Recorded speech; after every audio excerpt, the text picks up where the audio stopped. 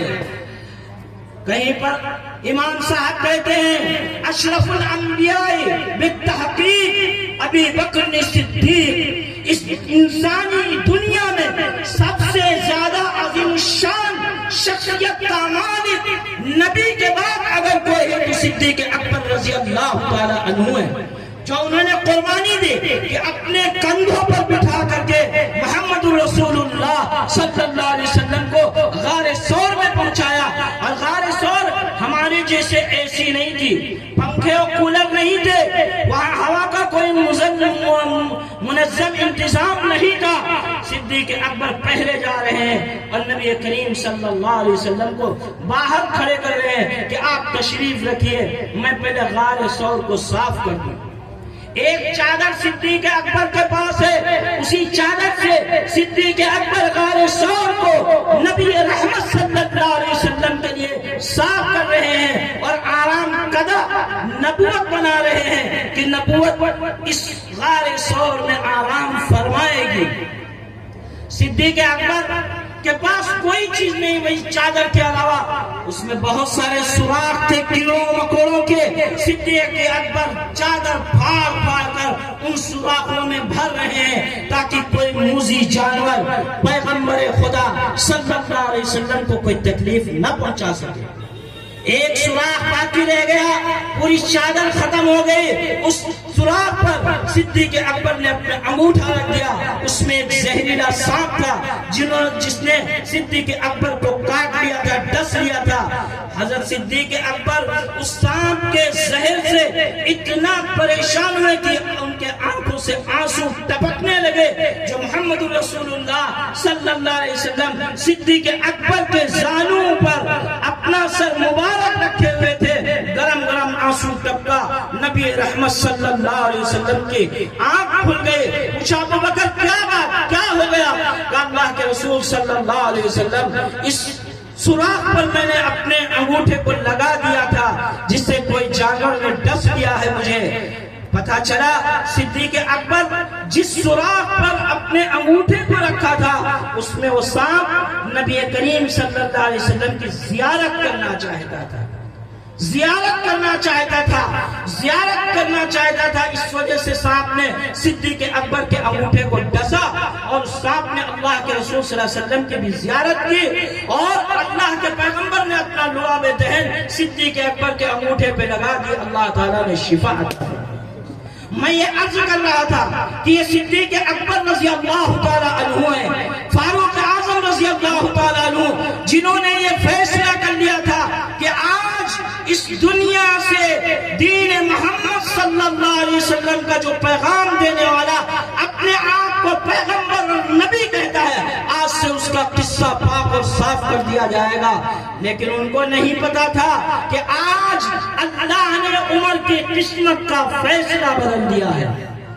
اس رات میں مشورہ ہوا، اللہ کے پیغمبر نے دعا مانگی کہ اللہ یا تو عمر بن خطاب کو یا ابو جہل جس کے ذریعے اسلام کا فائدہ ہو اس کی قسمت میں ایمان کو داخل فرما دے۔ اللہ تبارک تعالیٰ نے محمد الرسول اللہ صلی اللہ علیہ وسلم کی دعا کو حضرت فاروق اعظم رضی اللہ تعالیٰ عنہ کے حق میں قبول فرما لیا۔ صبح ہوئی، حضرت حمزہ رضی اللہ تعالیٰ عنہ دربار نبوت میں تشریف فرما ہیں، ادھر عمر فاروق رضی اللہ تعالیٰ عنہ جا رہے ہیں کہ آج محمد رسول اللہ صلی اللہ علیہ وسلم کے دین کا کھیل ختم کر دیا جائے۔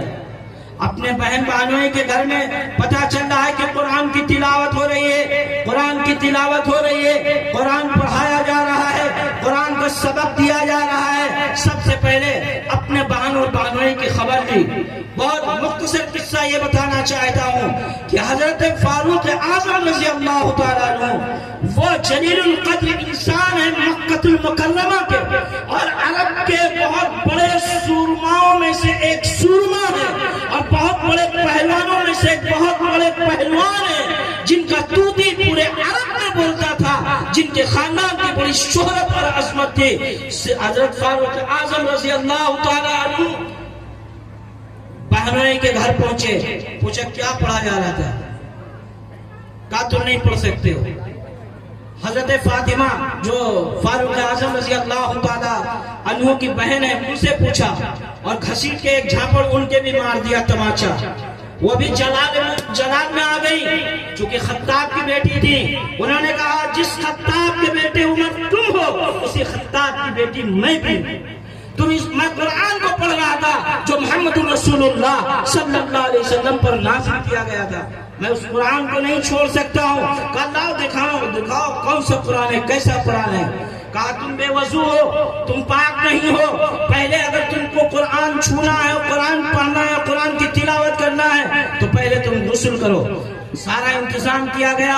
عمر فاروق اعظم رضی اللہ تعالیٰ عنہ نے غسل کیا اپنے بہن کے گھر میں، اور پھر قرآن کے 16ویں پارے کو سورہ طٰہٰ میں پڑھنا شروع کیا تھا۔ مَا أَنزَلْنَا إِلَيْكَ الْقُرْآنَ لِتَشْقَىٰ۔ قرآن کی تلاوت کر رہے تھے فاروق اعظم رضی اللہ تعالیٰ عنہ۔ بے ساختہ ان کے آنکھوں سے آنسو بہنے لگے اور ان کے زبان سے جو بے ساختہ الفاظ نکلے وہ نکلے اشہد ان لا الہ الا اللہ و اشہد ان محمد عبدہ و رسولہ، اور پھر کہا مجھے محمد رسول اللہ صلی اللہ علیہ وسلم کی خدمت میں لے کر کے چلو۔ لوگ پہنچے، حضرت حمزہ وہاں پہلے سے موجود تھے، سراغ سے دیکھا کہ اب عمر آ رہے ہیں، تلوار لے کر کے آ رہے ہیں، پھسڑ رہے ہیں۔ فرمایا کون؟ کہا عمر ہے، کہ آنے دو عمر، اگر اچھی نیت سے آ رہے ہیں تو ان کا استقبال، اور اگر کوئی بری نیت سے آ رہے ہیں تو عمر کی تلوار عمر کی گردن ہوگی۔ حضرت حمزہ نے دروازے کھلوا دیے، محمد رسول اللہ صلی اللہ علیہ وسلم کی خدمت میں فاروق اعظم نے کلمہ طیبہ لا الہ الا اللہ محمد رسول اللہ صلی اللہ علیہ وسلم پڑھا اور آپ کے دست اقدس پر بیعت ہو گئے۔ یہ ہے فاروق اعظم۔ کون ہے؟ جن کو جانور چرانا نہیں آتا تھا، ان کے باپ کہتے تھے تم کو جانور چرانا ہی نہیں آ رہا ہے۔ آج پوری دنیا میں حکومت کرنے والے فاروق اعظم کی حکومت بے انتہا خشکی میں، دری میں، ہواؤں میں فاروق اعظم کی حکومت جاری ہے۔ خود نہ تھے جو راہ پر اوروں کے ہادی بن گئے، کیا نظر تھی جس نے مردوں کو مسیحا کر دیا۔ محمد رسول اللہ صلی اللہ علیہ وسلم کے دیوانے مستانے اور پیارے صحابہ جب آپ کے صحبت یافتہ ہوئے اور آپ کی صحبت میں آئے تو اللہ نے بڑے بڑے ان کو جلیل القدر صحابہ بنا دیا۔ وہ ستاروں پر، وہ آسمانوں پر ستاروں کے مانند چمکنے لگے۔ کوئی ابو بکر و عمر بن کر چمکا، کوئی علی اور عثمان بن کر کے چمکا، کوئی طلحہ اور زبیر بن کر چمکا، کوئی سعد اور سعید بن کر کے چمکا، کوئی بلال اور عمار بن کر کے چمکا، کوئی عبداللہ ابن مسعود بن کر کے چمکا، کوئی عبداللہ ابن عباس بن کر کے چمکا، کوئی حضرت حمزہ کی شکل میں چمکا، کوئی حضرت حنظلہ کی شکل میں چمکا، کوئی حضرت عائشہ کی شکل میں چمکا، کوئی حضرت خدیجہ کی شکل میں چمکا، کوئی حضرت زینب کی شکل میں چمکا، کوئی حضرت جویریہ کی شکل میں سمجھا۔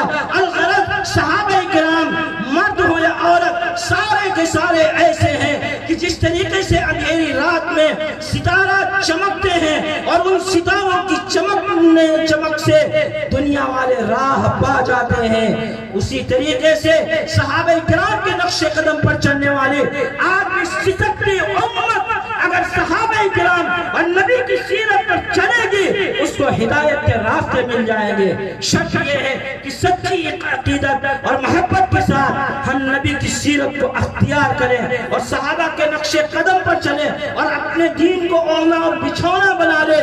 خدا کی قسم ہمیں کوئی طاقت، کوئی حکومت، کوئی دولت ہمیں بال برابر بیکار نہیں کر سکتی۔ اللہ تبارک تعالیٰ نے ارشاد فرمایا ادخلوا فی السلم کافہ، تم اسلام میں مکمل داخل ہو جاؤ۔ جس طریقے سے ایک بوتل میں پانی بھر دیا جاتا ہے، اپنے آپ کو اسلامی بوتل میں ڈھال لو۔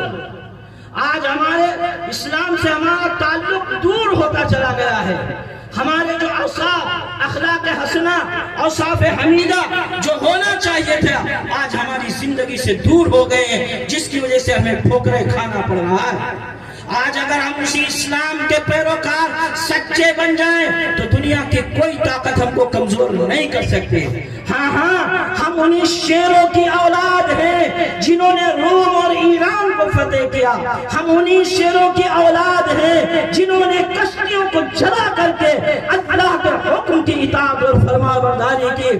ہم انہی شیروں کی اولاد ہیں جنہوں نے دریائے دجلہ سے اپنا کٹورا اور پیالہ واپس کر لیا۔ ہم انہی شیروں کی اولاد ہیں جنہوں نے جنگل کے دہانے پہ کھڑے ہو کر کے اعلان کر دیا تھا کہ ہم محمد رسول اللہ صلی اللہ علیہ وسلم کے غلام ہیں، ہم اس جنگل میں آرام اور بسیرا کرنا چاہتے ہیں۔ اے جنگل کے رہنے والے جانوروں، درندوں، تم اس جنگل کو خالی کر دو۔ تاریخ میں لکھا ہے کہ سارے جانوروں نے اپنی دم دبا کر کے پورے جنگل کو خالی کر دیا۔ فرق یہ ہے کہ وہ شیر جاگ رہے تھے اور جاگنے والے شیر تھے۔ آج ہم سوئے ہوئے ہیں، آج ہم سوئے ہوئے ہیں۔ ذرا بھی حرارت ایمان کے اگر اپنے اندر رکھیں ہم بھی ان شیروں کی طرح ہو سکتے ہیں۔ آج بھی اس امت کو ضرورت ہے طارق بن زیاد کی، آج بھی اس امت کو ضرورت ہے خالد نور الدین سنگی کی. آج بھی اس امت کو ضرورت ہے نور الدین سنگی کی, صلاح الدین ایوبی کی. انہیں جیالوں کی ضرورت ہے اور انہیں کے نقش قدم پر چلنے کی ضرورت ہے. شرط یہ ہے کہ اپنے ایمان کو مضبوط کرنا پڑے گا. اور اللہ نے قرآن کریم میں ارشاد فرمایا انتم الاعلون ان کنتم مومنین, تم ہی سر بلند رہو گے بشرطے کہ تم ایمان والے بن جاؤ. ہمارا ایمان کس درجے میں ہے؟ اتنا کمزور ایمان ہے کہ ایک ماچس کی ڈبی اگر سڑک پر پڑی ہو, اگر کوئی اعلان کر دے کہ یہ بم والی ماچس پڑی ہے تو سارے ایمان والے پیچھے بھاگ جائیں گے. اتنا کمزور ہے. خالد بن ولید کو زہر کی پڑیا دی جا رہی ہے اور کہا جا رہا ہے اے خالد اگر اس زہر کی پڑیا کو تم کھا لو گے تو ہم تم کو پکا مسلمان سمجھیں گے. حضرت خالد بن ولید نے بسم اللہ الذی لا یضر مع اسمہ شیء فی الارض ولا فی السماء وهو السمیع العلیم کہہ کر کے زہر کی پڑیا کھا گئے. پورے انسان دیکھتے رہ گئے.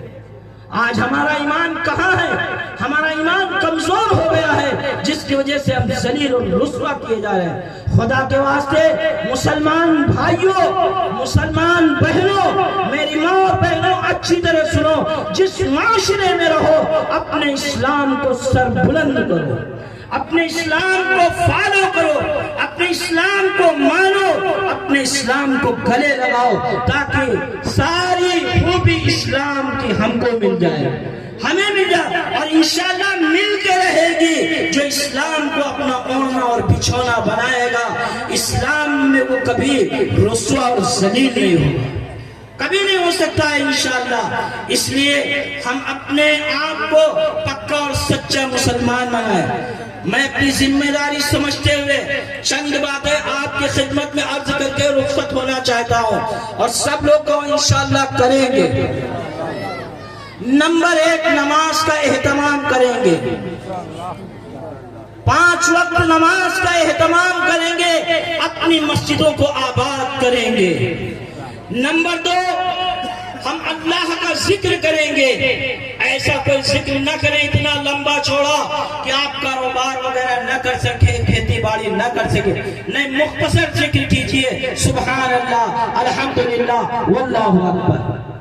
تیسری چیز, سیرت النبی سے کہ اسٹیج اور بینر کے ذریعے میں آپ کو یہ پیغام اور دعوت دیتا ہوں کہ روزانہ 24 گھنٹے میں 2 مرتبہ یعنی صبح اور شام, اگر یہ نہ ہو سکے تو کم سے کم 1 مرتبہ محسن اعظم رحمت للعالمین محمد الرسول اللہ صلی اللہ علیہ وسلم کی خدمت میں درود شریف کی 1 تصویر روزانہ پڑھیں گے انشاءاللہ, انشاءاللہ پڑھیں گے.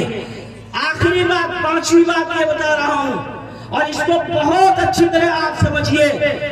آپ قرآن کریم سے اپنے تعلق کو مضبوط کیجئے. آپ کے حافظ عارف نے کتنی بہترین تلاوت کی, کتنی خوبصورت آواز میں انہوں نے قرآن کریم کی تلاوت کی. جی چاہ رہا تھا کہ تھوڑا ان سے اور کہا جاتا کہ آپ اور تلاوت کیجئے, لیکن خدا کے واسطے جس قرآن کی تلاوت آپ نے پچھلے رمضان میں کی اور وہیں پر لپیٹ کر کے یا تو مسجد کی الماری میں رکھ چکے ہیں آپ یا اپنے گھر کے طاق میں رکھ چکے ہیں, خدا کے واسطے اپنا تعلق قرآن سے مضبوط کرو. جب قرآن سے ہمارا تعلق مضبوط ہوگا تو انشاءاللہ ہمارا ایمان بھی مضبوط ہوگا. اس کے لیے جو پڑھے لکھے لوگ ہیں, جو قرآن کی تلاوت کرنا جانتے ہو لفظاً اور معناً, چاہے وہ اچھی طرح پڑھتے ہوں یا ناظرہ ان کا جیسا بھی ہو, وہ روزانہ قرآن کریم کی تلاوت کریں گے انشاءاللہ, انشاءاللہ کریں گے. اور ترتیب کے ساتھ کریں, الف لام میم کے پارے سے ترتیب سے کریں. چاہے ایک پاؤ روزانہ تلاوت کریں یا 1 رکوع روزانہ آپ تلاوت کریں, جو بھی وہ ترتیب سے کرتے رہیں. اور پھر آخری میں آپ اپنی ترتیب کے اعتبار سے قرآن کریم کو سورہ والناس پر ختم کر دیجیے. قرآن کا ہر مسلمان پر 2 سال میں 2 مرتبہ قرآن کا ختم کرنا ہے. آپ انصاف سے بتائیے کہ آپ کے قرآن کتنی مرتبہ آپ ختم کر چکے ہیں. رمضان آیا تھا، رمضان میں پڑھا تھا، رمضان آئے گا، رمضان ہی میں پڑھیں گے. یہ غفلت ہے، بہت بڑی غفلت ہے اور بڑی ناکامی کی یہ ہمارے پاس دلیل ہے. اس لیے ہم شیطان سے پناہ مانگتے ہوئے، شیطانی کاموں کو چھوڑتے ہوئے روزانہ قرآن کریم کی تلاوت کریں. ہم لوگ چھوٹے چھوٹے تھے، ہمارا مکتب سب سے پہلے یہی ہے. الف ب ہمارا اسی مکتب سے شروع ہوا ہے، باب العلوم سے. جب گلیوں سے نکلتے تھے تو گھروں سے قرآن کریم کی تلاوت کی آواز آتی تھی. آج انہی در و دیوار اور گلی کوچے سے نکلتے ہیں، باجے اور گاجے اور گانے کی آوازیں آ رہی ہیں. کہاں سے خیر کے دروازے ہمارے پاس آئیں گے؟ تو میں نے 5 باتیں آپ کو چلتے چلتے بتائی ہیں. نمبر 1 نماز کا اہتمام، نمبر 2 تسبیحات کو پڑھیں گے، نمبر 3 درود شریف پڑھیں گے، اور نمبر 4 قرآن کریم کی تلاوت کریں گے. اللہ تعالی ہم سب کو کہنے سننے سے زیادہ اس پر عمل کرنے کی توفیق عطا فرمائے. وآخر دعوانا الحمدللہ.